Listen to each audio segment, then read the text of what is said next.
কেউ কেউ মনে করেন দরুদ শরীফ পড়তে হলে অজু করা জরুরি। এই ধারণা ঠিক নয়। দরুদ শরীফ অজু ছাড়াও পড়া যায়। তাই এ জাতীয় ভুল ধারণা ভিত্তিতে দরুদ শরীফ পড়া থেকে বিরত থাকা উচিত নয়। অজু থাক বা না থাক, সুযোগ হলেই দরুদ শরীফ পড়া উচিত। কোরআন মাজিদ পড়ার জন্য তো অজু জরুরি নয়, হ্যাঁ স্পর্শ করার জন্য অজু জরুরি। তবে গোসল ফরজ হওয়া অবস্থায় কোরআন শরীফ তেলাওয়াত করাও জায়েজ নয়। তাই কোনো ওজোর ছাড়া এই অবস্থায় দীর্ঘ সময় থাকাও অনুচিত। খুব তাড়াতাড়ি গোসল করে পবিত্রতা অর্জন করাই কাম্য।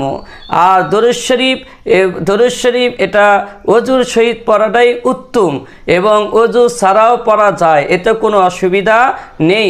কোরআন শরীফ অজু সহকারেই পড়া উত্তম এবং অজু ছাড়াও যদি পড়তে পারে তাহলে পড়তে পারবে। তবে কোরআন শরীফ অজু ছাড়া স্পর্শ করা এটা নাজায়েজ এবং এটা সহি হবে না।